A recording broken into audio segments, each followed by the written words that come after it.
Yo, what's going on, everybody? Welcome to the most raw, uncut, uncensored, most creative, and most honest podcast in the wrestling space. This is the Wrestling Takeover Podcast. Today, we got the state of the WWE number 4. We got a lot to get into. You feel me? We have a lot of great conversations, just great topics that I want to get to. And we're going to kick things off with WWE announcing some events that are going to be involving or interfering, I would say, with AEW. So that we're going to kick off with that on today's podcast. Subscribe, spread the word. Y'all know the deal. Let's drop this intro. Let's get to work. Welcome to... You're listening to the Wrestling Takeover. What is your name? With your host, Jordan Turner, who's always going to keep it real. Come on, King. Inside and outside the ring. Let me make myself clear. He's got the fans behind him, King. It's time to take over, King. Are you ready? He's all fired up now, King. The takeover. Let's go.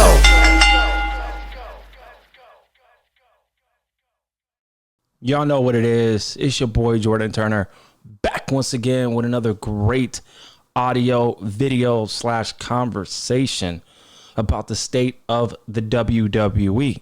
Now, before we get right into today's discussions, be sure to subscribe to the Wrestling Takeover Podcast on Apple Podcasts, YouTube, Spotify, or wherever you get your audio content from. Also, follow me on social media on Twitter at JT Takeover, at The Wrestling Takeover on Instagram, and at The Wrestling Takeover on TikTok. Spread the word of The Wrestling Takeover. Word of mouth goes a long way. Tell a friend, anybody who's a wrestling fan, tell them to check out The Wrestling Takeover Podcast and tell them that you are going to enjoy what you hear. That's the goal for every single video. I want y'all to enjoy what y'all hear. Now, you know, I keep it real on the podcast. I never bullshit anybody. I'm very real. I'm very direct. I am very unfiltered, but I want to use it as a professional standpoint. Okay. When I do the state of the WWE, frankly, I like to keep it mellow, low key, but keep that honesty, keep that unfilteredness, and keep that creativity flowing. You feel me? We're gonna have a great episode. We're gonna have a great episode. A lot's on my mind when it comes to the overall state of the WWE. If you guys missed the state of the WWE episode 3, I'm gonna kind of piggyback off of what I was saying, last week when it came to, the state of the WWE and the lack of excitement, the lack of just, investment that a lot of people like myself really aren't having with the WWE product right now. And a lot of people are genuinely feeling that way. It's like more prevalent than ever before. But we're going to kick things off in a different conversation. If you want real conversation, you want real talk, honesty, you subscribe to the Wrestling Takeover Podcast. I'm telling you right now, you're going to get the raw, unfiltered, honest, and just down to earth episode of the Wrestling Takeover Podcast. WWE, this certain topic needs to be said. It needs to be addressed. I know you guys probably listen to other people in the community. Maybe they might be real with you guys. Maybe they're not. But I'm about to do that right now because I've been chopping at the bit. Just got home from work. I'm chilling. I'm ready to go. I got my water. You know what I mean? Always got to have my water. You feel me? But we're ready to go. We're ready to go with this certain topic. And I got all my notes ready to go, man. So the WWE, WWE, y'all think you're slick. I don't know if y'all think y'all slick. I don't know if you guys don't give a fuck. about being slick, but I love you guys, but you're not getting me. You're not getting me. So y'all probably are wondering, what the hell am I talking about? WWE announced that NXT Great American Bash will air on July 12th, 2025 in the afternoon, which means it will go head to head with AEW All In Texas, a pay-per-view. WWE is doing 3 shows that weekend, July 12th, Great American Bash / Saturday night's main event. We got July 13th on Sunday. That is Evolution 2. And AEW All In Texas is taking place on July 12th, which means they will be competing with the Great American Bash for NXT and Saturday night's main event. Now, you look at that and you say to yourself, you know, you feel bad for Tony Khan? You feel bad for him?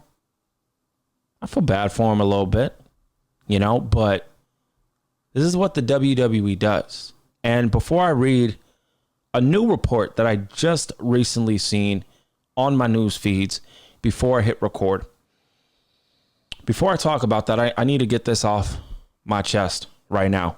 Like I said, the WWE, you know, they like to throw subliminal shots, right? And they think their product is white hot right now. And I've been hearing this word boring a lot when it comes to the perception of Monday Night Raw, especially Friday Night SmackDown. Boring, repetitive, nothing really good coming out. You feel me? You know, you want the truth, here's the truth. WWE right now, this is just my opinion, it's very subjective. All right, so the truth, quote unquote, might not be your truth. It's okay. That's totally fine. But I feel like the WWE is very comfortable right now. And, you know, when the WWE has been using AEW and putting on events the same weekend as them, they've been using NXT as a crutch. They're doing it again. And I want people to understand that they use NXT. They don't do the main roster. We don't need to do that. They use NXT as a crutch. And so we got Great American Bash, right? And then we also have Saturday night's main event, which is a main roster. So that's a first. Is Tony Khan bothered? Probably. He might not say it, you know, but behind the scenes, he's probably agitated. This has constantly been happening. That's the thing. This has been constantly happening. This isn't a out of nowhere occurrence. It's like, okay, we've seen this song and dance before. But it's so crazy to know that there is a lot of wrestling in the month of July. All right. We got Great American Bash. We got Saturday night's main event. We got Evolution. And then we got AEW All In Texas. Like I said, Great American Bash on Saturday night's main event is on July 12th. July 13th is Evolution. And then July 12th is also AEW All In Texas. So there's a lot of professional wrestling happening in the month of July. Now, for me personally, I don't cover AEW that much anymore, hardly at all. I do watch. I'm pretty bored. I'm just being honest with you guys. I'm pretty bored with pro wrestling right now in general, but I still keep up and I still watch. Now, WWE, this is from Wrestle Talk on X. This is from Brian Alvarez of the Wrestling Observer newsletter. Take it with a grain of salt. Let's see what they're talking about. So WWE is reportedly planning more head-to-head with AEW this year. So right off the bat,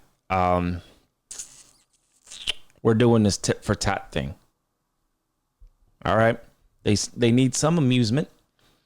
WWE needs some, entertainment, as they say, combating AEW, AEW combating WWE. But I want to be real with y'all. You got Will Ospreay, you got all these pro wrestlers in AEW, always taking subliminal shots, mainly strictly Will Ospreay, taking subliminal shots continuously on WWE. WWE taking subliminal shots and acting like they're not, you feel me, acting like AEW ain't around, acting like AEW ain't, that they're the only game in town. But you want to do more head-to-head with AEW. So were you bothered or no? Are you bothered or no? Because if you're not bothered, then you wouldn't be wanting to do a head-to-head with AEW, correct? So it's just very interesting to see this now in a entertainment and fan perception. This is great. This is great for me. This is great for you. It's great for everybody. All right. If you support AEW, you're going to watch AEW. If you support WWE, you're going to watch WWE. If you support AEW and WWE, I don't know how you're going to watch both, but, it is what it is. But this is what Brian Alvarez had to say. Let's get into what he had to say. Quote, I was told at this point, and don't ask me for more details because I don't have them. Okay. But at this point, there is at least, I was told, 2 other instances coming up this year where they plan on doing head-to-heads with AEW's battles these big, long weekends. I mean, who's the best in the game? Who's the best in the game? AEW, WWE. What's popping with it? You know what I mean? That's kind of what people were thinking. You know what I mean? Like, who's the best? Who's this? Who's that? And it's very interesting to see that, AEW and WWE, they're doing their thing, but WWE acts like they're not bothered. They're bothered. It's just,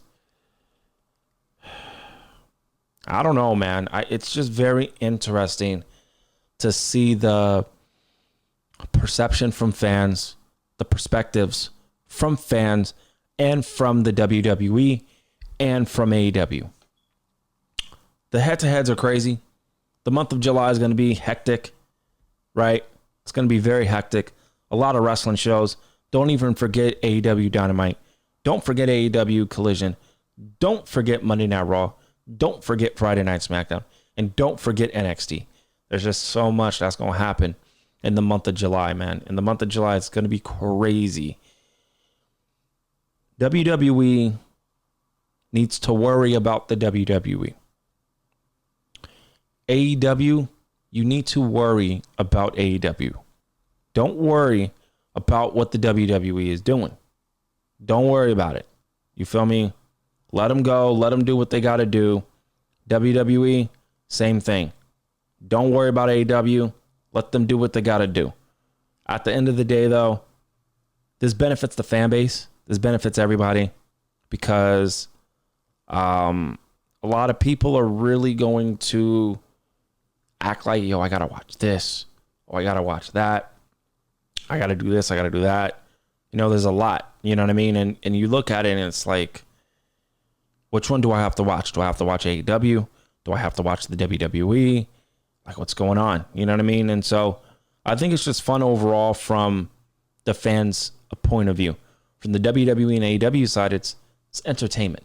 You know what I mean? So those are my thoughts on that portion of the conversation regarding AEW and WWE. They got to do what they got to do. So it is what it is. Let's get into the other topics that I wanted to talk about. I truly feel I'm going to get to the Roman Reigns section. Now, I have no news here. This is just all coming from my own mind. Let me take a sip of my water real quick before I get it right into the Roman Reigns conversation.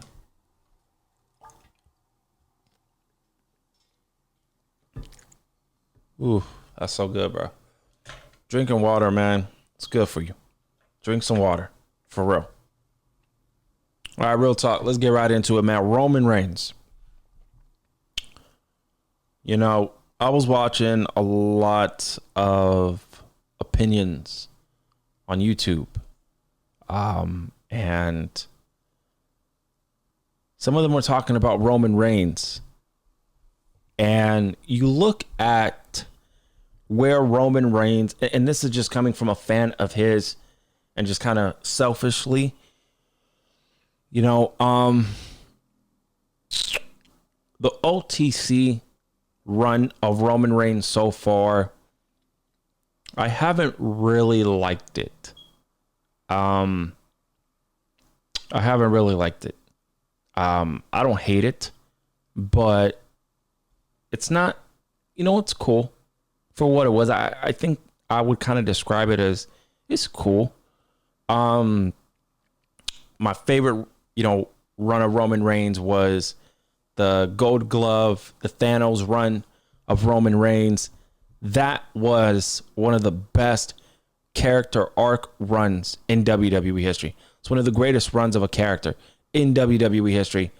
Don't debate me on that. That's my opinion. I'm going to forever stand on that. You feel me? I feel like WWE does have a Roman Reigns problem. They do have a Roman Reigns problem. Roman Reigns is so big that, you know, when he's not there, you feel it, you sense it, and that's a big problem. That's a big problem. When he's there, the shows feel more epic. That aura, right, for Friday Night SmackDown feels more epic when he's there. When he's not there, I mean, like, come on, man. Like, the shows just steeply declined. Like, SmackDown overall just is not a good show, in my personal opinion. But when Roman Reigns is there, it's crazy. But when he's not, you definitely feel it. This is the truth with what I'm about to say next. This is the truth. From me to you, WWE has a Roman Reigns problem. That's one of the problems. The other problem, which is the major problem, and the reason why I wanted to make this a topic, WWE seems like they don't know what to do with Roman Reigns if he's not fighting for a world title. You guys are probably thinking, the fuck? Like, what? Yeah. It kind of is giving me Charlotte Flair vibes here. You don't know what to do with Charlotte Flair if she's not in the title picture. That's well documented. I genuinely feel that way. If you're new to the podcast, I have been feeling that way for many, many years with Charlotte Flair. Seems like they don't know what to do with her outside of having her in the world title picture. People are kind of saying the same thing about Rhea Ripley. I'm going to let that go. It is what it is. But Roman Reigns, it does feel like if he's not in the world title scene, they don't really know what to do with him. Like right now, what is there for Roman to do? Like, let's be honest. What is there for Roman to do right now? There's nothing for him to do. There's nothing. Now, it would be cool to see, you know, let's just hypothetically say that Jey Uso beats Gunther. I hope that doesn't happen. But if it does, what if Roman Reigns challenges Jey Uso for the World Heavyweight title? Now, he will have to earn his opportunity, but isn't Roman Reigns on Friday Night SmackDown? So that right there immediately doesn't make sense. But could you imagine if that happened? You know, Roman Reigns goes on a run, he earns an opportunity, and he becomes the number one contender for the world title. Now, I'm just spitballing. That's just something out of thin air. We'll see. But in regards Roman Reigns, yes, in my opinion, from my perspective, it seems like the WWE does not know what to do with Roman Reigns if he's not in the world title situation. We need to see Roman Reigns a little bit more often. And right now, SmackDown, I mean, it's already not that good as it is. And Roman Reigns not being there and Cody, it doesn't help. And John Cena doesn't help SmackDown whatsoever. I want to get to the next topic, Jey Uso and Gunther. Gunther and Jey Uso are going to go tit for tat once again. And it's going to be for the World Heavyweight title. Now, when we seen Jey Uso and Gunther,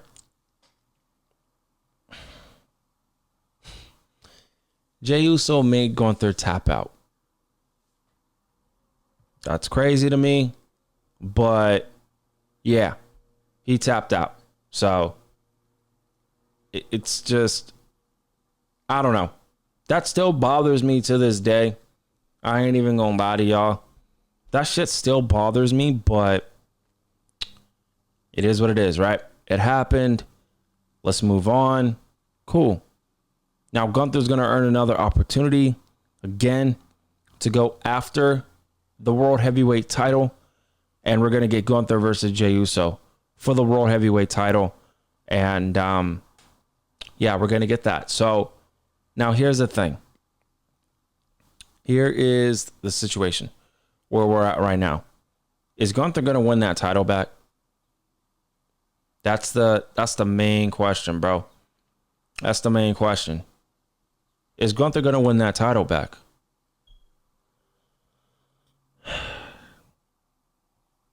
I don't think WWE is gonna have. See, here's my problem. Here's where I'm at right now with this. Gunther is not going to face Jey Uso and then lose again, right? You would think. And if he does lose again, he already tapped out. So if Jey Uso pinned him, it really wouldn't matter, right? It really wouldn't matter. So I don't know. It's gonna be interesting. If Jey Uso beats Gunther, what's next for Jey Uso? What is next for Jey Uso if he pins Gunther again? I don't know. This is where the Roman Reigns situation gets in. Roman Reigns can flip the story, flip the narrative. You know what I mean? With now, Jey Uso was at the head of the table. Jey Uso was the world champion. WWE, if you want to take this idea, go ahead. If they want to do Roman Reigns and Jey Uso one-on-one for the World Heavyweight title in the summer feud, I'm down with that. It makes sense. Roles are this time reversed. Jey Uso is the champ and Roman Reigns is the challenger. That would be perfect. That would be really, really perfect, man. For real. So that is an idea that we could see with Jey Uso. I don't know how long Jey Uso is going to hold the title for. That's another thing. We're going to have to just wait and see how long he's going to hold the title for. So we'll see what happens. Let's get into another topic that I want to talk about with you guys. We got Money in the Bank next Saturday. Are you guys excited for it? I am. I'm pretty pumped. WWE, I wrote this verbatim. WWE can't mess up the winners of the Money in the Bank next Saturday. They can't. And the reality of the situation is the WWE cannot mess up the two winners. They can't. Now you look at the playing field. Let's look at the women first. Let's look at the women first, man. WWE has an ample opportunity. An ample opportunity to do something with the winner of the Women's Royal Rumble, right? They have an opportunity to do something with the winner, and we don't know who that winner is going to be.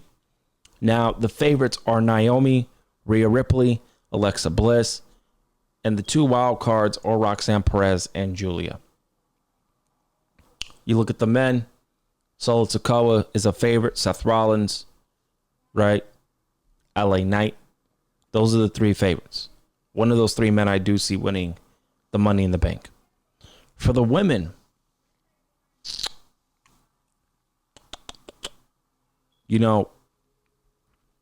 I wouldn't mind if Roxanne Perez won the briefcase. I'm going to say that right now. I would not be surprised if Roxanne Perez wins, and I wouldn't be mad about it. My pick is Naomi, but if it's not Naomi, Julia. I don't think it's going to be Julia, but she can be an option. Roxanne Perez can be an option. Alexa Bliss is very interesting. Charlotte Flair is not in the Money in the Bank, but Alexa Bliss is. Can you imagine if Charlotte Flair screws over Alexa Bliss? It's possible. I think they're going to be in a tag team of sorts, but I don't know. I feel like that's the only way to kind of protect Alexa Bliss right now. She's one of the most popular characters on TV. And for Charlotte Flair to screw her over, that would get over massively for Alexa Bliss as a massive babyface. Damn, this water is good, man. So I think that's the only way that Alexa Bliss loses, if Charlotte Flair screws her over. Naomi's the heavy favorite. And then underneath that, Roxanne Perez. And then, like I said, Alexa Bliss. But those are the three that I feel are the heavy favorites in the Money in the Bank. For the men, I think it's probably, if I had to guess, the winner is probably going to be Seth Rollins. It makes sense for it to be Seth Rollins, if we're going to be frank. So I think that would make a whole lot of sense if it was Seth Rollins, because he's trying to go after the world title. And I think he's going to eventually win the world title from Jey Uso. So I think if I was a betting man, I would probably say that Seth Rollins is going to be the world champion after the summer's over. I genuinely believe that. I think he's going to be the champion after, into the rest of the summer. So it's going to be real interesting to see how that turns out, how that's going to go. But Seth Rollins is definitely a heavy favorite to win the Money in the Bank, with LA Knight right underneath him. So it's going to be really interesting. Let's get into a next topic. Let's talk about Bianca Belair. Bianca Belair will be returning this Friday on SmackDown. I think it's time. I think it's time for Bianca Belair to turn heel. You got to turn heel. I want, and I've said this on Twitter, on Instagram, and on my podcast previously. I'm going to mention it again. WWE, the fans are slowly turning on Bianca Belair. I don't know why. I don't care. I love Bianca Belair. It's my girl. So I'm always going to support. But fans are turning on her. They're talking about how she's boring, she's generic, whatever, right? I do feel like she is a little bit generic from her character standpoint, and we need to switch it up. I've mentioned once, twice, 3 times. I'm going to mention it again for a 4th time. Bianca Belair needs to turn heel. Bianca Belair needs to cut that promo on SmackDown this Friday and cut that personal, deep, promo to the fans. And turn heel. And we get the EST of NXT. That is what we need to get from a Bianca Belair. Okay? We need to get that, and she can kill it as a heel. I feel like she does need to turn heel because, like I said, her character is pretty boring, if I'm going to be frank with you guys. So I think heel turn will do Bianca Belair wonders. So we'll see what happens, but that heel turn, I would really love to see that. Stephanie Vaquer, she defeated Jordan Grace in a, man, this match was great. Instant classic NXT women's title match. Stephanie Vaquer and Jordan Grace, they duked it out. And Jordan Grace is rumored to be headed up to the main roster. I think it's too soon for me personally, but I thought Stephanie Vaquer was going to lose. And then I thought Stephanie Vaquer was going to get right up to the main roster. Apparently not. Apparently not. Now, you look at the ideal opponents. I wrote this down. I don't know who her opponent's going to be, who she ultimately is going to lose the title to. I don't know. It's real interesting. So Ruka, Kalani Jordan, you got some options. Jada Parker, you got some options there. Whoever's gonna beat Stephanie Vaquer is gonna get a big time rub from her. I thought it was Jordan Grace at the time. It might still be Jordan Grace, but rumors are stating that Jordan Grace is going to be headed up to the main roster. Again, I think that's too soon. You need to have a plan for Jordan Grace if you're going to put her on the main roster. So if they have a plan, put her on the main roster. If you don't have a plan, do not rush up Jordan Grace. Don't rush up anybody if you don't have a plan. That's my thoughts on that. So let's talk about Trick Williams. What is up with people not being a fan of Trick Williams? Is it his wrestling ability, microphone skills? I don't know. I'm a fan of Trick Williams. I think he's great. I think he's going to do wonders on the main roster. I think he's going to do great, and I'm a big fan. He has the look. He has the aura, the pizzazz, the cockiness, the microphone ability. In-ring ability is okay. It's not the best, but it's not bad. He could wrestle. I just feel like people are just finding nicks and cranings to bitch and complain about Trick Williams. Like, y'all got to stop. Because it feels like y'all people are just finding just any and everything to bitch about when it comes to Trick Williams. Trick Williams ain't doing nothing wrong. He might be boring to some people, and that's fine. A lot of people are boring. But just because you're boring doesn't mean you're not good. So, he won the TNA World title. That was crazy. You feel me? That was crazy. I feel like at the end of the day, I don't want to give a big monologue about this, but I'm just going to keep it short and sweet. I think the WWE's game plan is to purchase TNA when it's all said and done. Like, I mean, buy TNA out. I think that might be the biggest story in 2025 or whenever it happens. I do feel like when it's all said and done, WWE is going to purchase TNA. And that's going to be insane if it happens. And I have mentioned that to a lot of people. So this isn't just out of thin air. If you're new to the podcast, it is out of thin air. I appreciate you listening. I appreciate y'all.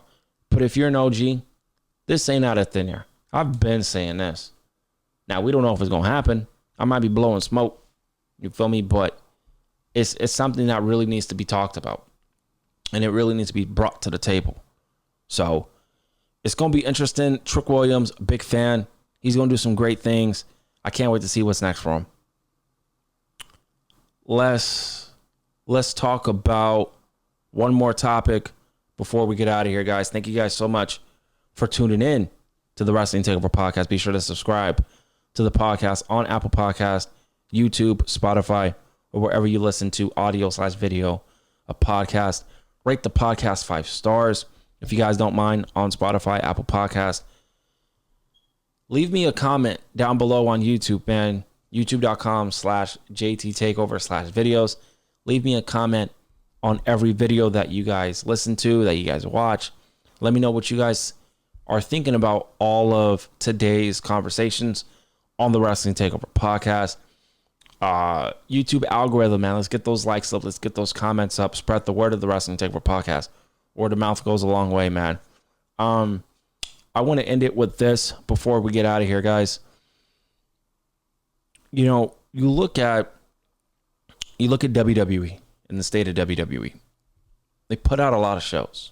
They got Evolve, they got LFG, they got Raw, they got SmackDown, they got NXT. You feel me? They got a lot of shows. The Premier Live events, NXTs, Premier Live events.